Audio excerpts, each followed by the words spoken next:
It's taken me a while to get around to doing a video on the Game Master's Apprentice storytelling cards. We're looking here at the fantasy deck. I've got the Demon Hunters, sci-fi, the horror, and maybe one other, I can't remember. But I'm going to do a demo here using the fantasy deck.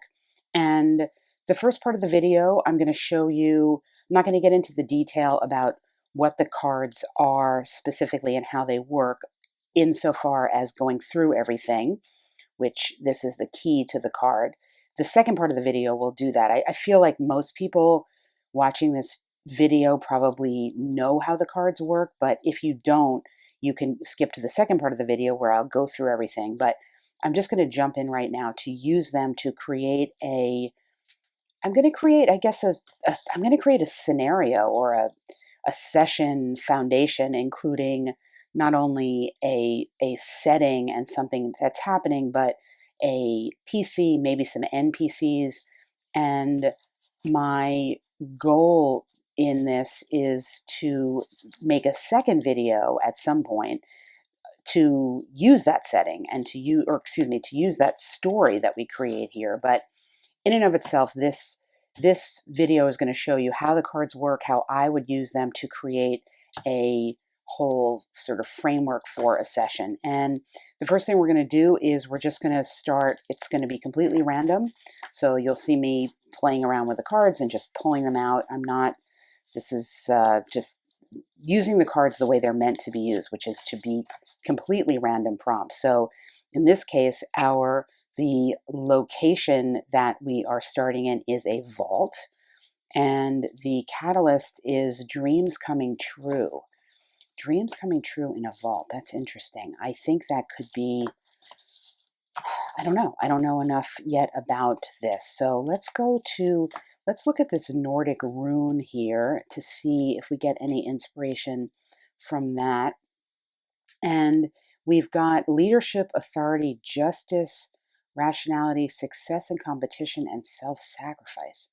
Dreams coming true in a vault. Well, perhaps the vault as a self-contained thing is not a vault per se, but perhaps that is representative of a school, of a mode of training that somebody was in, that our PC was in, a constrained area, and there was success. I should have left these cards out, I realized, because I've already forgot what I said, that dreams were coming true. Here, we'll leave that card out. The PC is, so far what I'm feeling is that we're getting some PC who was successful in training, that their dreams have come true through the training that they were doing. And let's get a sense here. We'll look at these prompts here to learn something about our PC, and we'll base it on the basic suggestion here of what we got. We got a shield, so we have protection, defense, and safety. And we have this sword, conflict, disagreement, or battle, and a target, goals, objective, or distance. Well, I mean, we're training a warrior, I guess. So our PC is perhaps the top of their class in it's a fighting character, and maybe when our session or scene opens, they are graduating. They're being their dreams have been realized in this vault, and the vault I'm using not literally, but as I said, as a indication of a constrained structure. In this case, it was a training camp, and they are the top of their class. So that is who our PC is. And why is our PC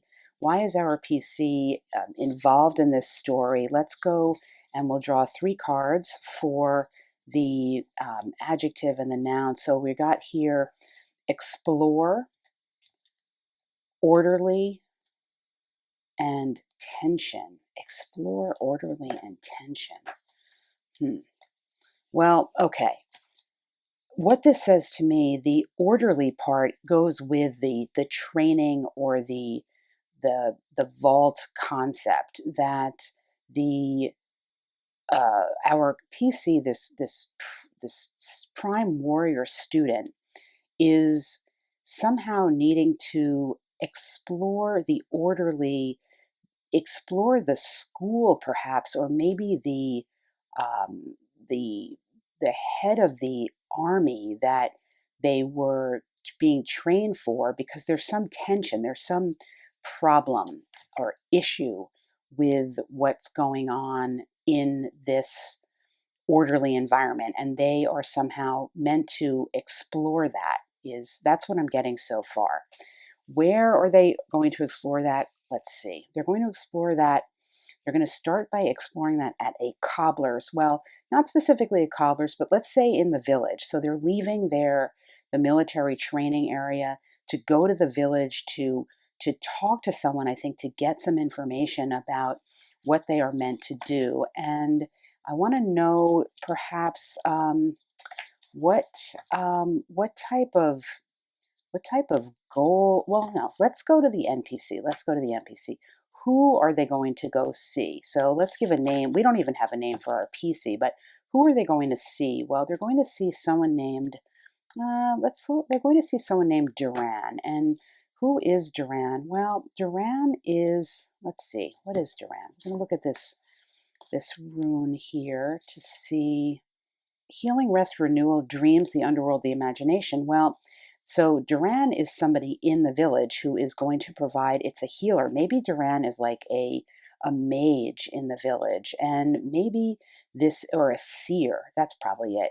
A seer who knows something about the corruption of the world, or the corruption of the leader who has been training our PC. And we are going to see this person first to find out what they know and what they can tell us. But before we do that, let's give ourselves a name, and let's see. So we're going to be a Keo. So we're going to be a Keo, and we're going to be visiting Duran. And the question is, I'm going to give it even odds. Was Duran going to be helpful to us and give us some information? And we're going to go with even odds. So the answer is yes. We're going to get information from Duran about the nature of this corruption. And when we get there, what do we see? Let's see. We see, okay, the creak of carriage wheels. So this is kind of confirming that we're in maybe a village, and we are, let's see, we're feeling this compulsion, this magical compulsion directing us toward this NPC. So that's true. So they're going to be key to our mission. And the question is, when we talk to them, what do they tell us we need to do? We know that the larger plan is that, or that there is some corruption in place, and that we are meant to investigate that corruption. But more specifically, what is that going to look like? Well, that's going to look like forgetting curious belief. Forgetting a curious belief. So I think that this is, let's see, the corruption is around forgetting a curious belief. All right, so having a think about this, I feel that we need to learn a little bit more here about the NPC, and the relationship of the NPC to the PC to firmly establish this portion of the adventure. Because when I said that the larger mission is about forgetting a curious belief, I'm wondering if that means not so much that it's tied into this corruption, or that part of it, but something in the past, meaning that our Akio, who's us, the warrior, the head of the class of the warrior, perhaps had been at a prior moment in life in training to be a seer or a mage in some way with this person in the village, that this is this person's former teacher for that.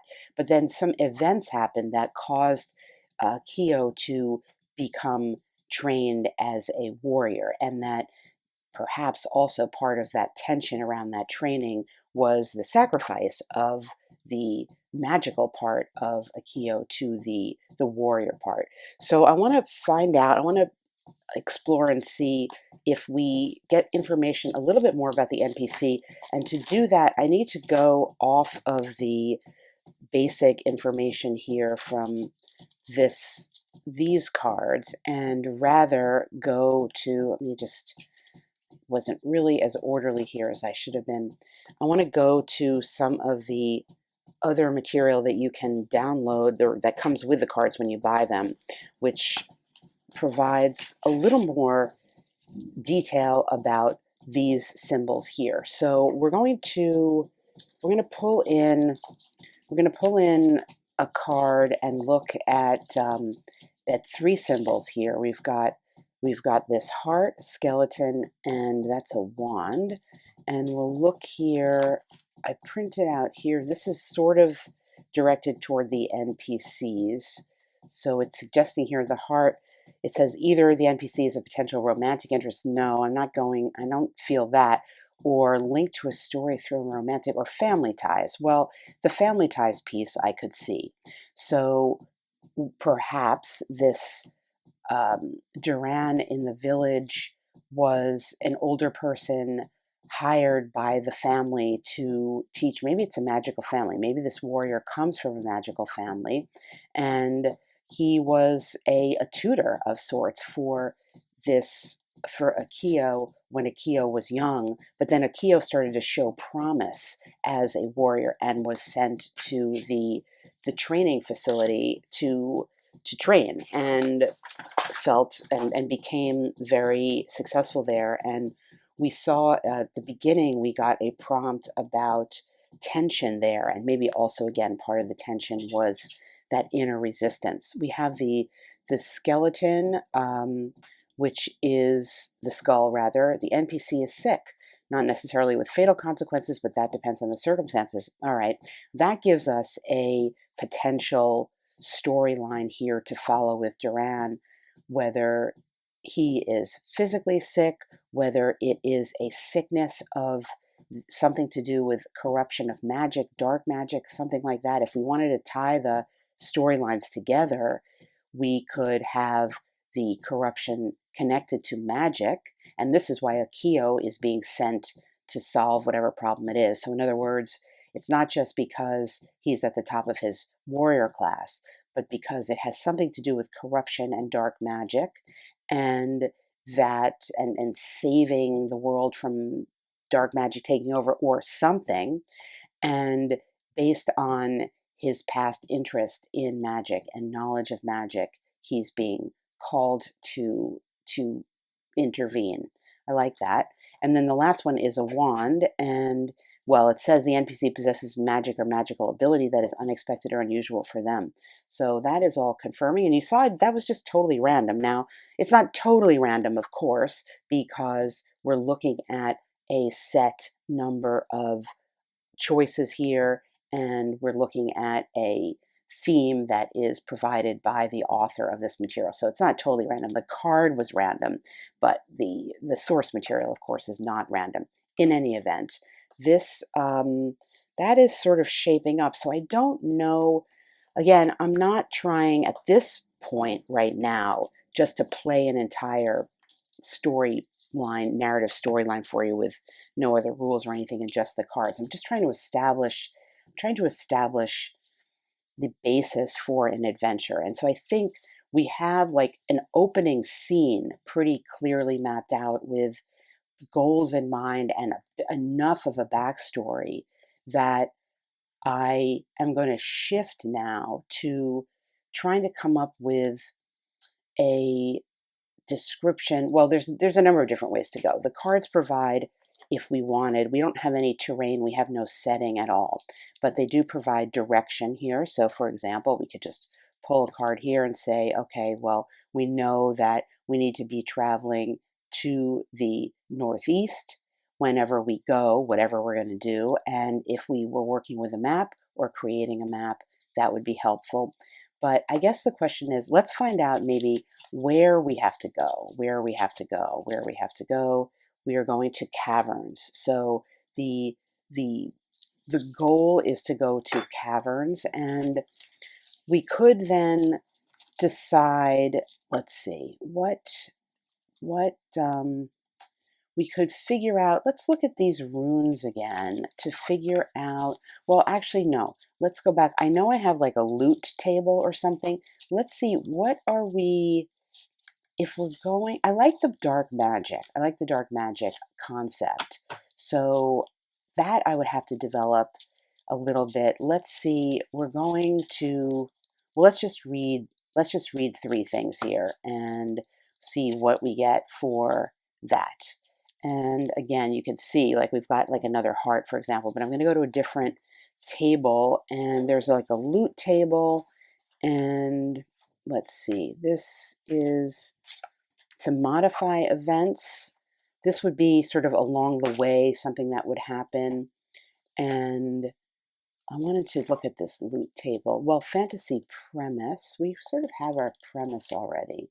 Let's look at this loot and see if it makes sense. Maybe we're going to find something or a powerful item. So we came up with a tower, utility or craft abilities, enhancing or aiding the use of skills. Okay, a crown, and that is, let's see, I guess that's maybe, is that a see what that is. Yeah, crown. Interpersonal, persuasive, charming, and a heart. Healing, curing, dispelling, or regenerative properties. Tower. Well, something that is going to be maybe key to, this says when interpersonal, charming, maybe what we need to do, if we're looking at this as a beginning of a larger story, maybe what we need to do initially is that Akio is being sent somewhere to the caverns to retrieve something that he is going to need, whether it's a magical weapon or something, and there we might go outside these cards to find what that might be actually, that will allow him, give him what he needs, the magical ability to actually go wherever else he needs to go to fight against this dark magic encroaching. So I'm not seeing from here, this story is bigger than just going to the caverns to get this thing and solve the problem. But maybe the piece of advice that Durand is giving him now is hidden in the caverns is something, whatever it is, that that Akio needs to retrieve. And when he has it, he will then be able to continue on to do whatever the fighting is or the quest is to get to the place or stop the person or whatever who is attempting to put dark magic everywhere. That makes sense to me because that gives me a pretty specific initial goal, and then it gives me the knowledge that I need to create a wilderness or a traveling area and figure out how long I'm going to be in it in some way to have a determination of the passage of time, perhaps using up resources, and a goal for that segment of it, which is to get to a place of caverns and then to go into the caverns and find this item. And further, now again, drifting a little bit away from the cards at this point, just to say if I were actually playing this out, and as I said, my intention is to do that in some way, that I would figure out what I wanted to make as the constraints for either the supplies that I was using as I was traveling or something of that nature, and that I would also want to figure out a way once I got to the caverns to determine at what time or how long I would need to travel within the caverns before I came across this thing, and then some measure of what types of encounters I may have along the way. So that might require my creating my own random table or something. But I feel like I have a pretty solid sense of where I would go next from here to play out this portion of the story. And that, again, this portion of the story is just one bit of a larger story. And the larger story, in terms of the whole world, would involve this a stronger, more powerful oppositional NPC who was the force of some force of dark magic. And in fact, with that, one could possibly go toward a different direction, which is using these another deck I mentioned. I have a bunch of them, but this is the Demon Hunters one, and that is keyed in sort of a grotesque kind of horror sort of way. So that this might be something to use if I were using it within this. If I turned it into more of a sort of horror kind of grotesque or weird scenario with the dark magic and like even a necromancer or a demonology or things like that. So we have things like glowing eyes or squirming under your skin that you're feeling, bad memories, eldritch truths, things of this nature. And I do have printed out um, for all of the ones I have the tag symbols for the. So, for example, with the Demon Hunters cards, if I were to use them, just pulling this randomly here, we got the tower, and here says a hell dimension, cyclopean ruin, prison, dark temple, remote island, cabin in the woods, or similar location, hard to get in or out of. Heart in this one says their very souls are threatened, whether someone made an unwise bargain or is endangered through no fault of their own, etc.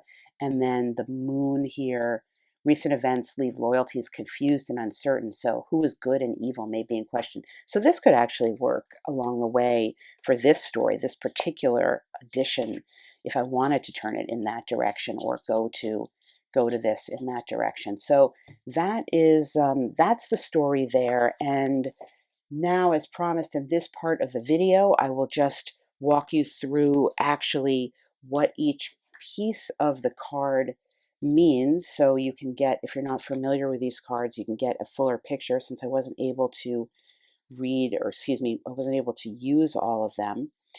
And we'll just use, this is just an example card to show you that.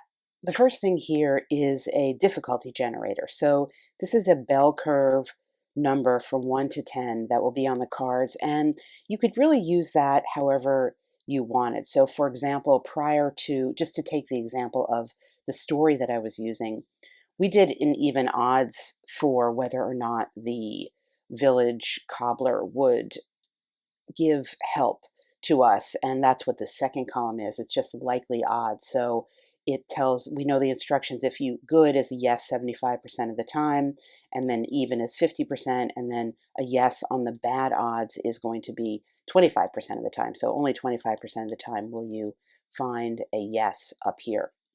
But back to the number generator, that, or the difficulty generator, we could have said, made it say something like, well, if we get the difficulty of him saying yes is going to be, say, 50 or 60%, and use this as a percentile number. You could also, if you were doing an action in your story, for example, you could just decide, I need to pull in a 6 or above to be successful, or something like that. I think if to use this effectively, it would be good to make I personally would make a chart, say 1 to 10, and already decide if I wanted gradations of this, like it's very likely, it's not likely, or if something is super easy, it's a 1 to 3 or whatever. But anyway, that's what that is, and that's what that is. The next thing here is a dice wheel, and you can see this here with the pictures. It's like a D4, D6, D8, D10, 12, 20, and then a number for a D100. And the numbers, the roll that you get is there. So you don't really need to use dice with this if you don't want to. I personally probably use this the least, because I just feel like it's, I'm not comfortable with the way that that's probably randomized, since obviously they're not, all numbers won't be represented. But in any event, that's what that portion of it is. And then over here, we have this Norse runes here, and these are symbols that you can utilize, and I showed you my interpretation of them sorry, that's just the top here is the Norse runes up here. And if you purchase this Game Master's Apprentice, these cards will have the Norse runes information on them. You can also, when you get the cards, you also get a download. So you don't necessarily have to purchase this, which is kind of not totally complete for everything, but it is in card form at least. Anyway, you saw me use those if you watched the first portion of the video. The bottom part here, these are elemental symbols. So we have earth, air, fire, and water, and that is, I guess that's fire. I'm always a little confused. I think that's fire. And there's a suggestion as to what fire is representing of energy and aggression, water is nourishing, calm, air is movement and curiosity, and earth is endurance and stability. But of course, you can interpret that however you wanted and would probably be interpreting that differently per different thematic decks that you have. The next section here is we saw this coming in a bunch that I used for the random events. So each card is going to have a running across here, a verb, an adjective, and a noun. So again, the suggestion is not to just use the card straight across. So in this case, we would pull in 3 cards. So we would have condemn, we would have brazen, and we would have technology. So condemn, brazen, technology, I mean, that to me would suggest somebody, say, who is opposing some monolithic edict that came down from above. Now, that doesn't really seem very fantasy. That seems more a sci-fi to me, but that's what came to my mind with that. But that is how you could use those. And we'll give one more example. We have trap, we have temporary, and we have time. I don't know, trap, temporary, time. If that were an event, maybe that could just represent that you were actually in some type of trap, or you were whisked away by some magical person. I don't know. In any case, that's what that is. And then running down the side here, we have, they're called sensory snippets. So we've got something to do with what we hear. I mean, that's an ear. It can be a teeny bit hard to see what we hear, what we see, what we feel, and what we smell or taste.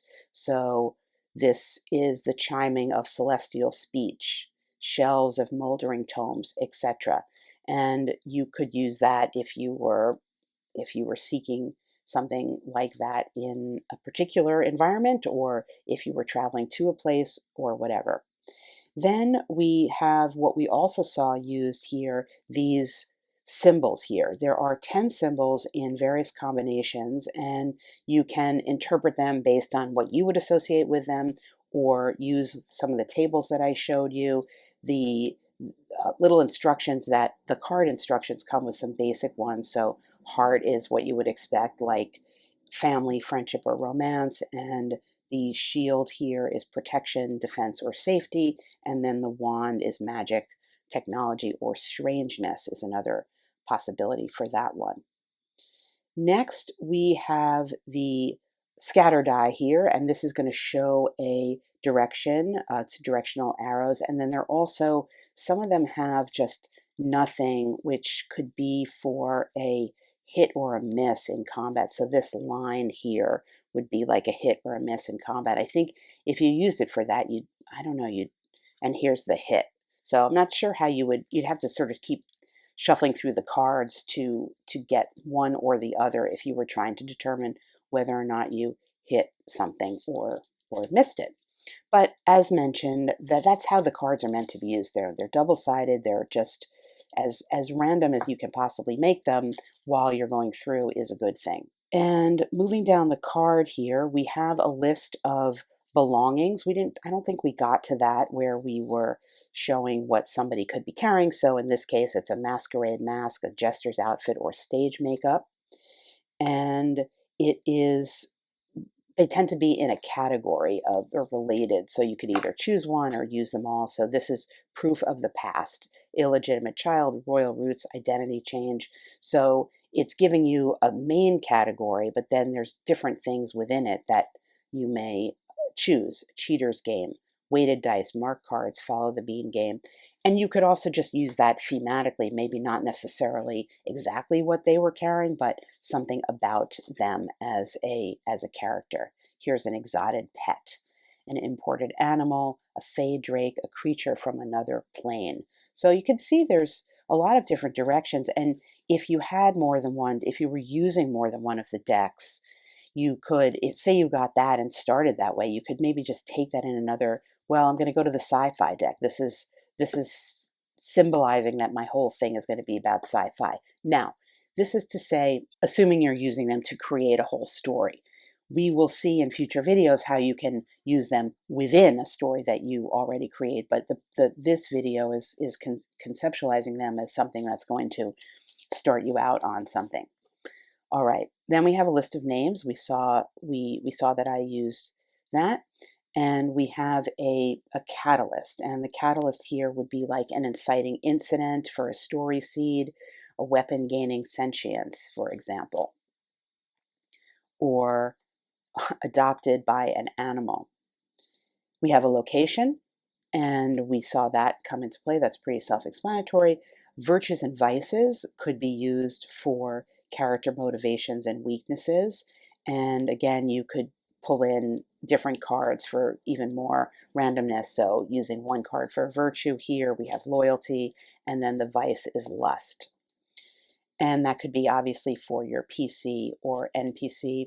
And then I didn't get into this at all. We have here, and this is only in the fantasy deck, I think, these what they call prompt icons. So there's this little picture here that's obviously of somebody pulling a bow and arrow. This looks maybe like I don't know. See, some of them are not so obvious, a dice or something that, or here's a boat. You could just use, as it's suggested for free form interpretation, here is a forest. So in the story that I was using, if I wanted to say something like, I don't know, where am I going? Well, there's a castle there, and I'm not sure what that is. So I didn't end up using these. I think I used these the least because they don't really spark my imagination. But anyway, that is a look in the more specifics. I think I went over everything on the cards, and the different decks they follow the same organization. Some of the information is different, as you can see here, and they will come with their own instructions as to what that is. But in the interest of time, I'm not going to go through every single deck, but wanted to show you rather the basics. The basic structure of the cards is the same throughout. So hope you enjoyed this look inside these Game Master's Apprentice cards. I have been often asked about them, and my plan is to figure out a way to play out that aspect of the story that I developed in the first portion of this video with these cards, and show you how I'm going to find a rule set. The main thing I need to do, I think, now is to figure out what the setting is going to be, or the travel, the journey part, because I know I'm going to caverns, and I want to travel through a wilderness toward them. And so the first portion would be traveling through a wilderness, and then ultimately getting to caverns. And I don't know whether the journey itself would be or the session itself would just be, one session would be, say, traveling through the wilderness. Another session would be getting into the caverns to try to get this item that's going to prepare me to fight against the dark forces that are threatening the land.